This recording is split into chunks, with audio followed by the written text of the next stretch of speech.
লহ গৌরাঙ্গ নাম রে ভজ গৌরাঙ্গ কহ গৌরাঙ্গ লহ গৌরাঙ্গের নাম রে ভজ গৌরাঙ্গ কহ গৌরাঙ্গ লহ গৌরাঙ্গের নাম রে ভজ গৌরাঙ্গ কহ গৌরাঙ্গ লহ গৌরাঙ্গের নাম রে ভজ গৌরাঙ্গ কহ গৌরাঙ্গ লহ গৌরাঙ্গের নাম রে। আহা দেরি করো না, তাড়াতাড়ি চলো, স্নান করে নিতে হবে আমাদেরকে। তাড়াতাড়ি করে এসে মা তারা ছেলেরা সুরধনী গঙ্গার জলে নেমে যেটা স্নান করবে সেই সময় ছুটে গিয়ে নিতাই চাঁদ ওই বৈষ্ণব মণ্ডলীদের মধ্যে একজনকে জড়িয়ে ধরেছে। অচেনা ব্যক্তি জড়িয়ে ধরতে দেখে সে ব্যক্তি চমকে উঠল। কে কে আমাকে জড়িয়ে ধরলে এভাবে? আমি কি তোমার না জানলেও চলবে, আগে বলো তো তুমি কে? আমি আমার নাম নন্দন, নন্দন আচার্য। নন্দন? আচ্ছা নন্দন, তুমি এই নদিয়ায় থাকো? হ্যাঁ আমি নদীয়াতেই থাকি। আচ্ছা নন্দন বলতে পারো আমার ভাই কানাই কোথায় আছে? যেই না বলেছে আমার ভাই কানাই কোথায় আছে, নন্দনের আর এক মুহূর্ত বুঝতে দেরি থাকলো না। এই সেই ব্রজের বলরাম কানাইকে খুঁজছে, মানে এই আমাদের ব্রজের বলরাম, আমাদের গৌরহরির দাদা ফিরে এসেছে। কি হলো, কি চিন্তা করছো? হ্যাঁ চেনো তুমি আমার ভাইকে? চেনো? হ্যাঁ চিনি তো, কেন চিনবো না? ও তুমি চেনো? আচ্ছা তুমি যখন আমার ভাইকে চেনো তুমি পারবে আমার ভাইয়ের সঙ্গে আমার দেখা করিয়ে দিতে? কেন পারবো না, চিনি যখন অবশ্যই পারবো। তাহলে দেখা করিয়ে দেবে? আসলে একটু সমস্যা আছে, এই নদিয়া তো অনেক বড়, আর তোমার ভাইয়ের সঙ্গে তো আমার প্রতিদিন দেখা হয় না, দেখা করতে হলে কিছুদিন অপেক্ষা করতে হবে। ওমা এই নন্দন গৌরহরি একনিষ্ঠ ভক্ত ছিলেন। এই যে সুরধনী গঙ্গার জলে স্নান করতে এসেছে, স্নান করে এসে গোবিন্দকে সেবা দিয়ে মহাপ্রভুর প্রতিদিন নগর ভ্রমণ করতেন। গৌরহরি প্রতিদিন নগর ভ্রমণ করতেন, নন্দন তার সঙ্গে ভ্রমণ করতো, প্রতিদিন দেখা হতো। তথাপি আজকে নিতাই চাঁদকে বলছে প্রতিদিন তোমাদের দেখা হয় না। কেন বলছে? মনে মনে নন্দন চিন্তা করছে যদি আমি বলে দিই তোমার ভাইয়ের সঙ্গে একটু পরে আমার দেখা হবে, তাহলে নিতাই চাঁদ চলে যাবে, আমি একবার আমার ঘরে নিয়ে যেতে পারবো না। যদি মিথ্যে বললে দয়াময়কে কাছে পাওয়া যায়, আর সেই মিথ্যে বলে যদি নরকে যেতে হয় আমি নরকেই যাব, কিন্তু দয়াময়কে তো আমার ঘরে নিয়ে গিয়ে কয়েকটা দিন সেবা দিতে পারবো। ভক্তের কেমন মতলব দেখেছে? নরকে যেতে পারি শুধু তোমাকে পাওয়ার জন্য। তাহলে নন্দন কি হবে? কি আর হবে, তুমি আমার ঘরে গিয়ে চলো, দুদিন থাকবে, আমি তোমার ভাইকে খবর পাঠাবো, তারপর তোমার ভাই যদি আমাদের বাড়িতে আসে বা আমাদেরকে ডেকে পাঠায় বা মাঝ রাস্তায় কোথাও দেখা হয় তখন নয় ভেবে দেখা যাবে, আগে তো খবর পাঠাতে হবে তুমি এসেছো এটা জানাতে হবে। এখনকার মতো ফোন ব্যবস্থা নেই তো ফোন করে দিলেও চলে আসো, খবরটা তো পাঠাতে হবে। বেশ নন্দন, হ্যাঁ তাহলে দেখা করিয়ে দেবে তো? হ্যাঁ দাঁড়াও, আমি তো বললাম দেখা করিয়ে দেব, কিন্তু আমি দেখা করিয়ে দিই আমি কি পাবো? ভাইয়ের সঙ্গে দাদা দেখা করিয়ে দেবে, আবার কিছু পাওয়া পাওয়ার ব্যাপার আছে। বলছে হ্যাঁ আমি কি পাবো তোমার দেখা যে করিয়ে দেব? বলছে কি চাও বলো? তুমি আমাকে কথা দাও যতদিন না তুমি তোমার ভাইকে খুঁজে পাচ্ছ আমার ঘর ছেড়ে তুমি কোথাও যেতে পারবে। বেশ তাই হবে। এইবার নন্দন বলছে ছাড়ো আমি স্নানটা করে নি। নন্দন স্নান করে ভক্তদেরকে জানিয়ে দিল তোমরা যাও, আজকে আমি আর গৌরহরির কাছে যাব না। এদিকে নন্দন নিতাই চাঁদকে নিয়ে ঘরে এলো।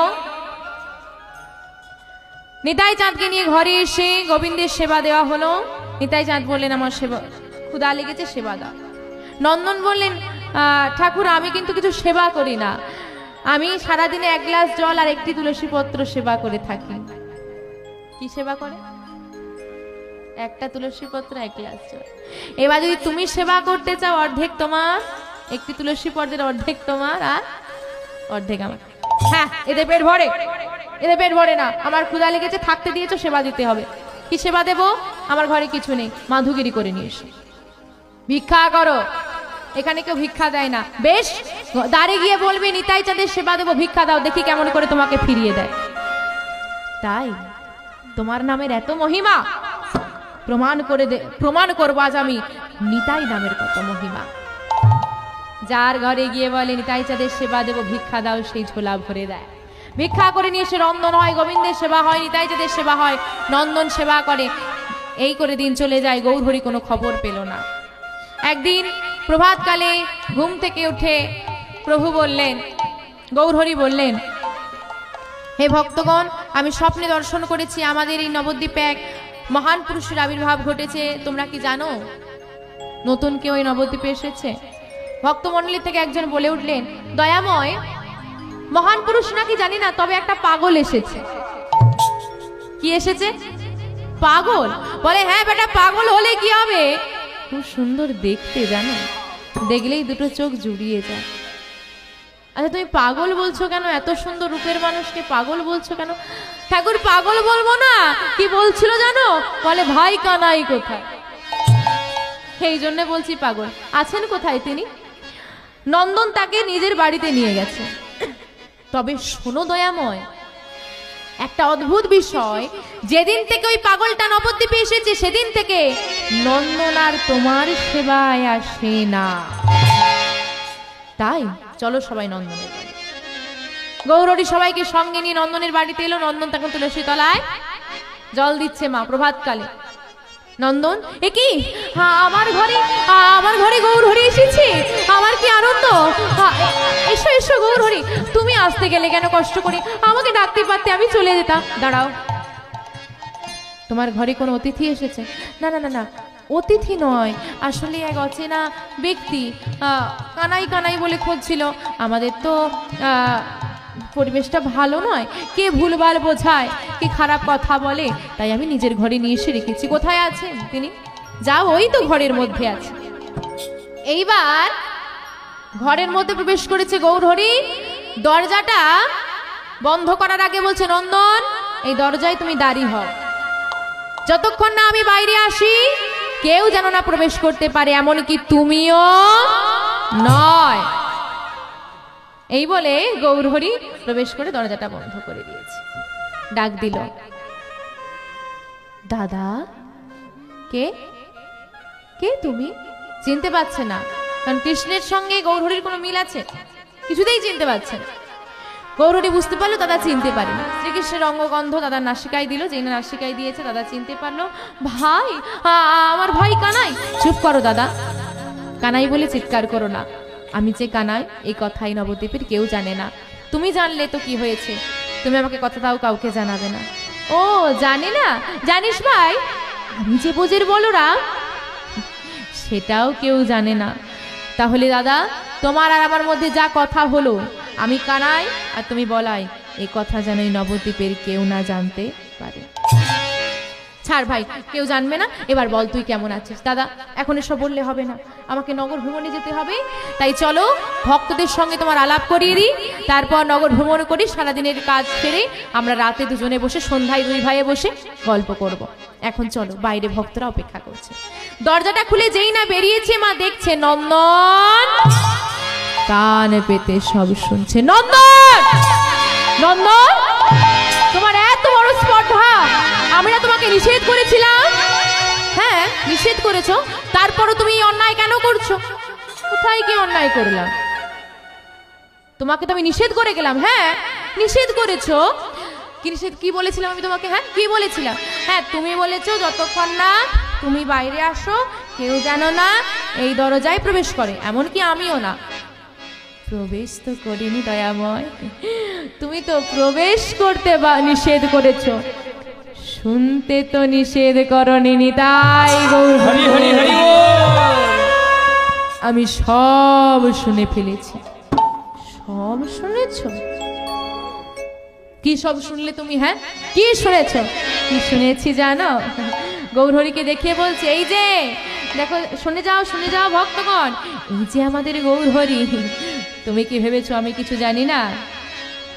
তুমি ব্রজের বাকাশা। দাদা, সর্বনাশ হয়ে গেল, সবাই সব জেনে গেল। হ্যাঁ হ্যাঁ, সব জেনেছি। তুমি ব্রজের বাকাশা, আর এই তো নবদ্বীপ ধাম। তুমি ব্রজের বাকাশা, এই তো নবদ্বীপ ধাম। তুমি তুমি ব্রজের বাকাশন এই তো নবদ্বীপ ধাম কানাই বলাই নদিয়ায় এসেছে কানাই বলাই নদিয়ায় এসেছে কানাই বলাই নদিয়ায় এসেছে দেখো কানাই বলাই নদিয়ায় এসেছে তারাই তো এসেছে তারাই তো এসেছে তারাই তো এসেছে তারাই তো এসেছে ব্রজের কানাই বলাই তারাই তো এসেছে ব্রজের কানাই বলাই তারাই তো ওই এসেছে না ব্রজের কানাই বলাই এবে হলো গৌর নিতাই ব্রজের কানাই বলাই এবে হলো গৌর নিতাই ব্রজের কানাই বলাই এবে হলো গৌর নিতাই তারাই তো এসেছে তারাই তো এসেছে তারাই তো এসেছে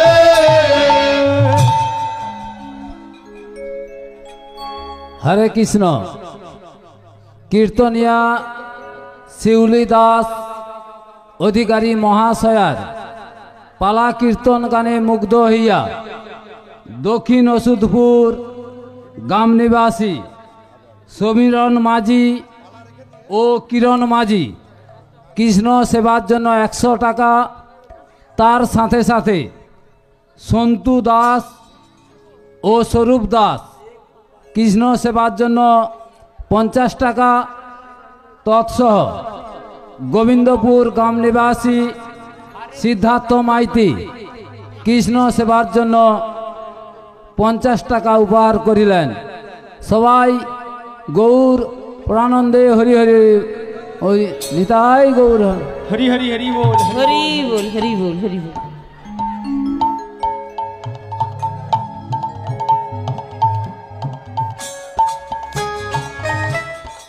সারা নবদ্বীপে খবর ছড়িয়ে গেল, শোনো গো শোনো গো, গৌর হরি দাদা ফিরে এসেছে, গৌর হরি দাদা ফিরে এসেছে, শুনে যাও গৌর হরি দাদা ফিরে এসেছে। যেই না এই কথা সচিমায়ের শ্রুতি মিলে পৌঁছে গেল, সচিমা মনে করলেন তার হারিয়ে যাওয়া ছেলে বিশ্বরূপ ফিরে এসেছে। সচিমা পাগলিনীর মতো ছুটতে ছুটতে এলেন, নন্দন আচার্যের ঘরে এসে নিতাই চাঁদকে জড়িয়ে ধরে বললেন, বাবা এই হতভাগিনী মাকে ফেলে তুই চলে গিয়েছিলি, কথা দে বাবা আর কোনোদিন তুই ছেড়ে যাবি না। কথা দিলাম মা, তোমাকেও ছেড়ে যাব না, ভাইকেও ছেড়ে যাব না, ভাইয়ের সর্বদা ছায়া হয়ে থাকবো আমি। এইবার যেই না নিতাই চাঁদকে জড়িয়ে ধরেছে, গৌরচাঁদ বলে উঠলো, বড় ছেলেকে খুঁজে পেয়ে ছোট ছেলেরা আর বোধহয় ছোট ছেলের দিকে মায়ের কোনো দেখছেই না একবারও ঘুরে। না না, তেমন হতে যাবে কেন রে গৌর, তোরা দুইজন আমার দুই নয়নের মনে। আজকে নন্দন আচার্যের ঘরে বসলো সচিমা, মায়ের এক পাশের কোলে বসলেন নিতাই চাঁদ, অন্য পাশে বসলেন গৌরচাঁদ। আজকে নন্দন আচার্যের ঘরে সচিমায়ের কোলে নিতাই গৌরের প্রথম মিলন। চলুন মা আমরা হলুদনি হরিধ্বনি সহকারী মিলন দর্শন করব। সচিমায়ের কোলে গৌর নিতাই সেজেছে ভালো, সচি মায়ের কোলে গৌর নিতাই সেজেছে ভালো, সচি মায়ের কোলে গৌর নিতাই সেজেছে ভালো, সচি মায়ের কোলে গৌর নিতাই সেজেছে ভালো, হয় না ভক্ত গানে বদন ভরে হরি হরি বলা, ভক্ত গান বদন ভরে হরি হরি বলো, হয় না ভক্ত গানে বদন ভরে হরি হরি বলা,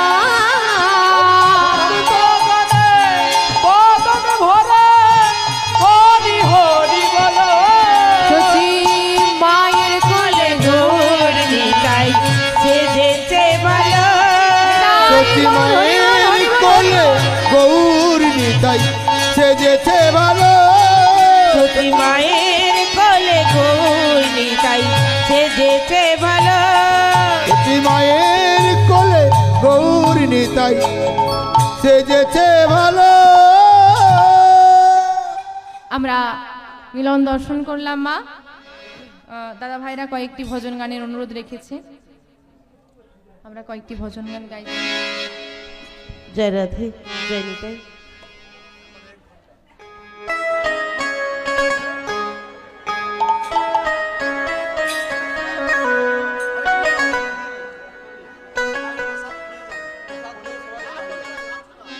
মায়েরা যারা এখনো প্রসাদ পেতে বাকি আছেন, মায়েরা কেউ বাড়ি চলে যাবেন না। কমিটির অনুরোধ, আপনারা সবাই প্রসাদ পেয়েই তবে বাড়ি ফিরবেন। শ্রী গুরু নিতাই গৌর সীতানাথ প্রেমানন্দে হরি হরি বল। হরি হরি বল, হরি বল।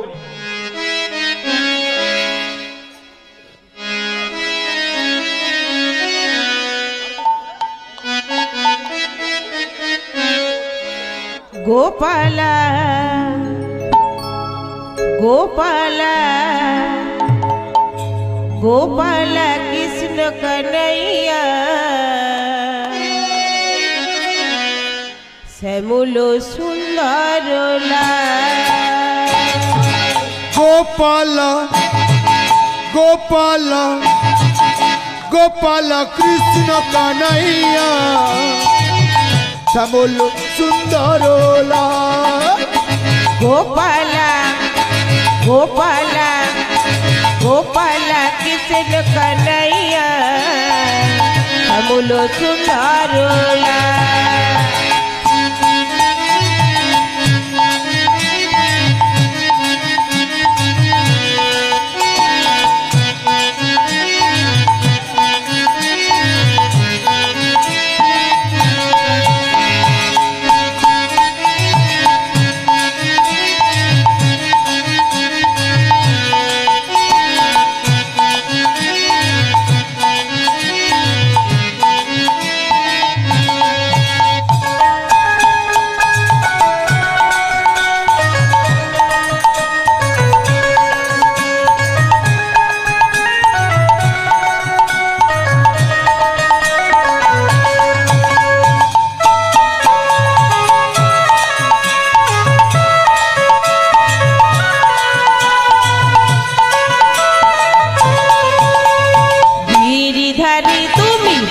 বিহারী মধুসূদর নয়ন মণি গিরিধারী বনবিহারী মা যশোদর নয়ন মণি গিরিধারী তুমি বন বিহারী মধুসূদর নয়ন মণি গিরিধারী বনবিহারী মা যশোদর নয়ন মণি তুমি বোঝের দুলাল তুমি গোঠের রাখা দুলাল তুমি গোঠের রাখা বোঝের দুলাল তুমি গোঠের রাখা দুলাল তুমি গোঠের রাখা শ্রী নন্দে নন্দন সম সম সম গোপাল গোপাল গোপাল কৃষ্ণ কানাইয়া বলো সুন্দর গোপালা গোপালা গোপালা কৃষ্ণ কানাইয়া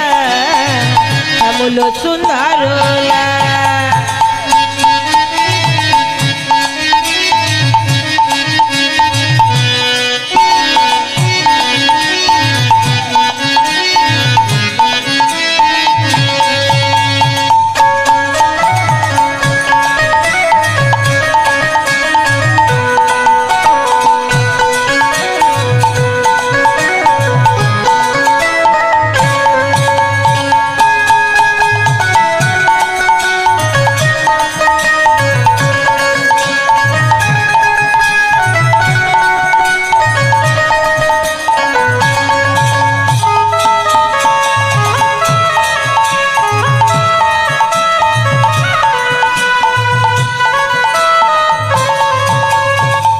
বিহারী তুমি বংশীধারী মা যশোদার নয়ন মণি রাস বিহারী তুমি বংশীধারী মা যশোদর নয়ন মণি রাস বিহারী তুমি বংশীধারী গোপী জনার মনোহারী রাস বিহারী বংশীধারী গোপী জনার মনোহারী তুমি কালীয় দমন তুমি রাধার রমণ কালীয় দমন তুমি রাধার রমণ কালীয় দমন তুমি রাধার রমণ কালীয় দমন তুমি রাধার রমণ শ্রী নন্দে নন্দন সম সম সম গোপাল গোপাল গোপাল কৃষ্ণ কানাইয়া বলো সুন্দর গোপালা গোপালা গোপালা কৃষ্ণ কানাইয়া শ্যামল সুন্দর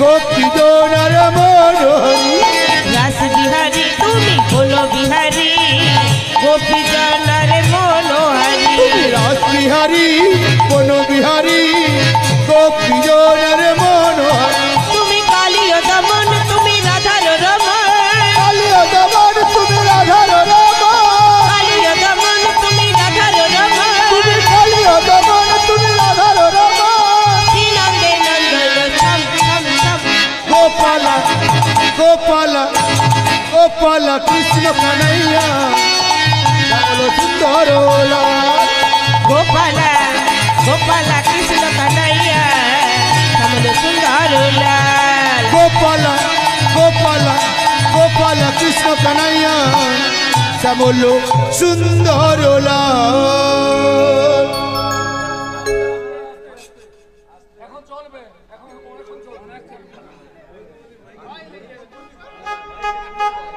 হরে কৃষ্ণ। কীর্তনিয়া শিউলি দাস অধিকারী মহাশয়ার পালা কীর্তন গানে মুগ্ধ হইয়া রামচন্দ্রপুর গ্রাম নিবাসী শ্যামল ঘড়ই মহাশয় কৃষ্ণ সেবার জন্য 100 টাকা, তার সাথে সাথে যতুমপুর গ্রাম নিবাসী রোহিত সি কৃষ্ণ সেবার জন্য 100 টাকা এবং প্রিয়জন ক্যাটারিংয়ের রাঁধুনি আনন্দ ঘড়ই মহাশয় কৃষ্ণ সেবার জন্য 100 টাকা উপহার করিলেন। সবাই নিতাই গৌর হরি ওল হরি হরি।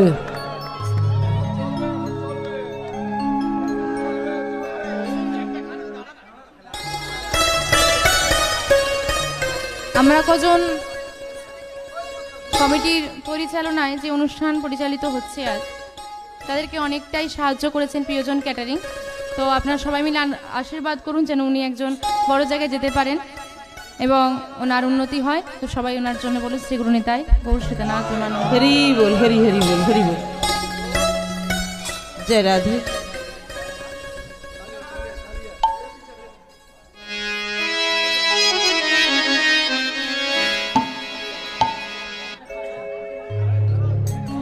আমার কৃষ্ণ এলো বৃন্দাবনে, আমার কৃষ্ণ এলো বৃন্দাবনে, তোরা দেখে যা দেখে যা দেখে যা দেখে যা দেখে যা জনে জনে আমার কৃষ্ণ এলো বৃন্দাবনে, আমার কৃষ্ণ আমার কৃষ্ণ আমার কৃষ্ণ এলো বৃন্দাবনে, তোরা দেখে যা দেখে যা দেখে যা দেখে যা দেখে যা জনে জনে। আমার কৃষ্ণ